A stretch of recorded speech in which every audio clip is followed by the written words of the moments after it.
चलिए स्टार्ट करते हैं with trigonometry. Let me open the questions for you. Okay so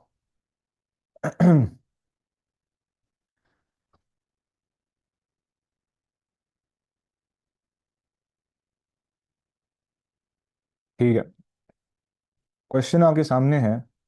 इस क्वेश्चन में आपको इंफॉर्मेशन दी गई है। The diagram shows 3 points A B and C and the 3 points are on horizontal ground.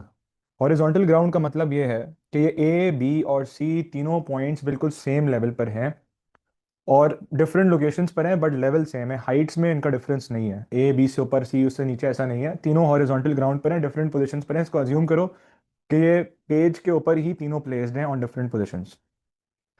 उसके बाद आगे कहता है the bearing of C from A is 145। The bearing of C from A यानी कि ए से क्लॉकवाइज डायरेक्शन में जो एंगल है, this angle is equal to 145 degrees. And then the angle ACB is 38, which is given in the diagram as well. The distances AC and BC are 65 and 95 respectively. Find the bearing of B from C. Find the bearing of B from C, which means कि अगर मैं यहाँ पर एक north draw करता हूँ तो मुझे ये एंगल फाइंड आउट करना है। C से लेके B तक की बेयरिंग, मुझे ये एंगल फाइंड आउट करना है। So to find this angle out, what I have to do is I have to find this angle first.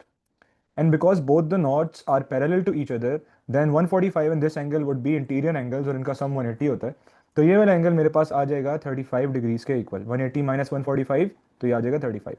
अब मैं 35 और 38 को सम अप करके 360 से माइनस करूंगा तो मुझे बेयरिंग ऑफ बी फ्रॉम सी मिल जाएगी। So that would B 360 degrees minus 35 plus 38। So 35 plus 38 is equal to 73. So 360 minus 73 degrees. तो 60 माइनस करूंगा 300 हो जाएगा, 13 और माइनस करूंगा तो 287 डिग्रीज मेरा आंसर आ जाएगा for this. Now it says show that A B is equal to 59.3, correct to one decimal place. तो अब आपने A B distance find out करना है। And considering this triangle we have two sides and one angle in between, hence this is the first case of cosine rule. तो आपने यहाँ पे direct cosine rule लगाना है। और कोसाइन रूल किस तरह से लग जाएगा कि A B square is equals to 95 square plus 65 square minus 2 times 95 times 65 times cos of 38। अब मैं सिंपली इन दोनों के स्क्वायर्स को ऐड अप करूंगा। Let's open up the calculator. और उसके बाद 95 square plus 65 square is equal to 13 250। फिर माइनस लिखूंगा एज इट इज। और ये सारा मैं कैलकुलेटर पर डायरेक्टली इसकी वैल्यू निकालूंगा विदाउट द माइनस। मैंने यहाँ लिख दिया ना। अब मैंने two times 95 times 65 times cos of 38। So the answer to this is 9731.9 something. आपने कैलकुलेटर पे जो आंसर की होती है उसका इस्तेमाल करना है ताकि आपकी वैल्यूज एक्यूरेट रहें। Now I have to subtract this 13,250 from this value 9,732 approximately, and then I have to take the square root of it. सही है, तो ये तो आपका बनता है 3,518 अप्रॉक्सीमेटली यार है। आपने एक्यूरेट वैल्यूज यूज करनी है ऑन योर कैलकुलेटर। और फिर उसका जो A B, this is A B square, so A B would be equal to what, A B would be equal to the square root of this and that comes to be 59.313। सही है, तो उसने कहा था, sorry distance है metres में आएगा, तो उसने कहा था कि correct to one decimal place बताएं। तो correct to one decimal place that would be 59.3। So ये शो करना बहुत इंपॉर्टेंट है और उसके बाद फिर आपने ये आंसर लिखना है to attain marks. Angle BAC is obtuse. Work out the bearing of B from A. Angle BAC is obtuse. Work out the bearing of B from A. ये जो स्टेटमेंट है ना, ये बहुत इंपॉर्टेंट है स्पेसिफिकली आपके पेपर के लिए भी, जो IGCSE का P4 है और जो O लेवल्स का पेपर 2 है। इन बच्चों के लिए स्टेटमेंट समझना बहुत ज़रूरी है। उसकी वजह क्या है? उसकी वजह यह है कि आप जब इसको सॉल्व करेंगे तो आपका आंसर ऑप्ट्यूस नहीं आएगा। बच्चे नॉर्मली उसी आंसर को यूज़ कर लेते हैं। आपने ऑप्ट्यूस वैल्यू फाइंड आउट करनी है और वो जो आपसे मांग रहा है that is the bearing of B from A. So on the diagram it says that the bearing of B from A is this angle. आपने ये एंगल फाइंड आउट करना है जिसमें से a part of that angle is 145. So I have to find out the remaining part of the angle, and the remaining part of the angle is this angle जो B ए सी है ना, ये angle, ये मैंने फाइंड आउट करना है। अब इस एंगल को फाइंड आउट करने के लिए ट्राइंगल के अंदर मैं इसको x ले लेते हैं। तो x की ऑपोजिट साइड 95 है और एंगल जो 38 आपको गिवन है उसके ऑपोजिट साइड अभी हम लोगों ने फाइंड आउट किया 59.3 है। तो यहाँ पर साइन रूल लग जाएगा बिकॉज आपके पास नोन पेयर है। जब नोन पेयर होता है an angle and the opposite side, you can apply sine rule. तो sine of 38 over 59.3, let's write down the formula. Sine of 38 divided by 59.3 is equal to sine of x over the opposite side, and that opposite side is 95. So sine of x over 95 यहाँ पर आ जाएगा. अब आप इसको solve करें to find out the value of x. So this becomes 95 sine 38 over 59.3 is equals to sine x. And from here I'll find out the value of x, and that would be equal to, एक second, 95 sine, इसको हम कर लेते हैं 95 sine 38 divided by 59.3. So this comes out to be 0.986 something, 0.9. अच्छा, अब sine inverse होगा इसका, साइन इनवर्स ऑफ 0.9863. मेरे पास कैलकुलेटर नहीं है, मैं फ़ोन से कर रहा हूँ, तो आप लोग अपने अपने कैलकुलेटर्स यूज़ करके एग्जैक्ट वैल्यूज़ यूज़ करना है. जो आंसर आया होगा प्रीवियस आंसर, उसको आंसर की से यूज़ करके आपने उसी वैल्यू को लेना है. राउंडेड ऑफ वैल्यूज़ लेने की ज़रूरत नहीं होती. तो इसका साइन इनवर्स लेंगे तो आपका एंगल आ रहा है x इज इक्वल टू 80.506, मतलब अराउंड 80.51 डिग्रीज. अब यहाँ पर ये स्टेटमेंट आती है जिसमें ऑब्ट्यूस का जिक्र हुआ है कि आपका जो एंगल है A B C that is obtuse, और जो एंगल हमने फाइंड आउट किया अभी, that is not obtuse. The angle which we found out that was not obtuse, and that is 80.51. अब क्या करना है इस केस में, जब ये ऑब्ट्यूस को स्पेसिफाई कर देगा बच्चों, तो आपका आंसर है 180 minus x, and that would B 180 minus 80.51. So 180 minus 80.51 would give you 99.49, approximately 99.5 degrees आपका एंगल बनता है. तो ये है आपका एंगल बी ए सी. अगर मैं डायग्राम पे आऊँ दोबारा, तो ये जो एंगल है आपका बी ए सी यहाँ से यहाँ तक, इसका आंसर अब आपके पास आ रहा है 99.5 डिग्रीज. तो आपने जो आंसर में फाइंड आउट करना है that is the bearing of B from A, which means 145 plus 99.5. तो 145 में 100 ऐड करो तो 245 बनता है, उसमें से 0.5 निकाल लो तो दैट वुड बी 244.5. लेकिन उसने आपसे बेयरिंग मांगी तो आपने आंसर लिखना है 245 degrees. So this is your answer to this question. I had another question on the trigonometry part, and that is one of the important questions जिसमें elevation depression का concept भी है. ये मैं आपके सामने सवाल खोला है. इस क्वेश्चन में आपसे सबसे पहले पूछा जा रहा है the diagram shows points A B C and D on the horizontal ground. Again इसमें इसने आपको बता दिया कि ए बी और सी तीनों पॉइंट्स हॉरिजॉन्टल ग्राउंड पर मौजूद हैं. Calculate the area of triangle A B C. So the triangle A B C is this, and in this triangle I have to find out the area. और जब एक triangle non right angle triangle हो तो area का formula होता है half A B sine C, where A and B are the sides. वो दो साइड होनी चाहिए जिनके दरमियान वाला एंगल आपको नोन हो. तो the two sides must be adjacent to the given angle. तो A and B would be 450 and 600. तो ये आपका यहाँ पे आ जाएगा 450 times 600 and then sine of 57. और इसको सॉल्व करने से आपको area of the triangle A B C मिल जाएगा. इसके बाद पार्ट बी में उसने कहा show that the angle C A D is equal to 85.8. Angle C A D, तो सी ए डी एंगल है ये वाला. अब आपने ये एंगल फाइंड आउट करना है. अब मैं देखता हूँ कि यार this is a non right angle triangle, which means I can either apply sine rule और I can apply the cosine rule. Cosine rule के लिए क्या होता है कि अगर आपने एंगल फाइंड आउट करना होता है तो you must have all three sides, but in this case I just have two sides. I can not find using cosine rule.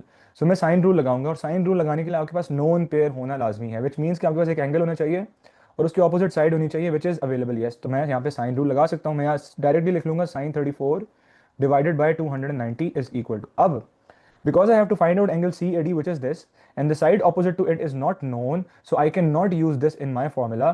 What I can do is I can find this angle first. मैं ये angle find out करूंगा क्योंकि इसके opposite वाली side मुझे given है. तो मैं लिखूंगा sine of angle A D C divided by 450. जब मेरे पास ये वाला एंगल ए डी सी आ जाएगा बच्चों, तो मैं इसको और 34 को ऐड करके 180 से सब्ट्रैक्ट करूंगा तो मुझे तीसरा एंगल मिल जाएगा. तो यहाँ से फिर आपका आंसर बना 450 sign 34 divided by 290 is equal to sine of angle ADC. So let's find out angle ADC using the calculator. That would be 450 sine of 34, ये आपका आ जाएगा जी sine of 34 divided by 290 and then sine inverse of answer. So sine inverse of answer, तो आपका answer आ गया, angle आ गया आपका 60.194 60.194 degree. So this is angle ADC, not the answer. अभी हमारा आंसर नहीं आया, ये एंगल ADC आया. अब हमारा आंसर कैसे आएगा? हमारा आंसर होगा 180 minus 60.194 plus the other angle, and the other angle was 34 degrees. तो इन दोनों को ऐड करके 180 से सब्ट्रैक्ट कर देंगे, plus 34 and then 180 minus 60.194 plus 34, and that is equal to, एक सेकेंड, 180 माइनस 60.2 प्लस 34, तो 85.8 आपका आंसर आ जाएगा। ये आपका 85.8 जो है वो 8 समथिंग वैल्यू आएगी, तो आपने उसको करेक्ट 2 डेसिमल प्लेस करके फिर 85.8 यहाँ पे नेक्स्ट स्टेप में लिखना है, और ये आपका एंगल प्रूफ हो जाएगा कि 85.8 के इक्वल है। इसके बाद अगला पार्ट है, अगला पार्ट कहता है there is a vertical mast at point B, a vertical pole at point B and a vertical pole at point D. The height of the pole at B is 250 and the height of the pole at D is 45. Calculate the angle of depression of the top of the mast at D from the top of the mast at B।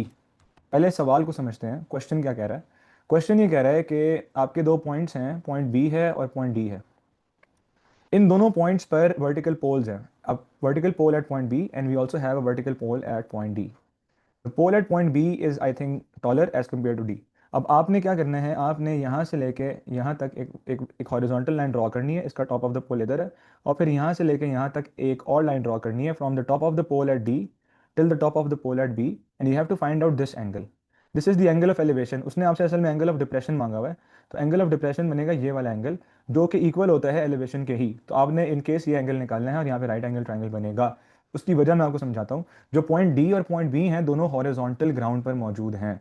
Point D और point B दोनों horizontal ground पर मौजूद हैं। हम क्या करेंगे, मैं यहाँ पे पॉइंट डी लिखता हूँ, यहाँ पर मैं पॉइंट बी लिखता हूँ। When the two points are on horizontal ground you can draw them horizontally like this, you can join them like this.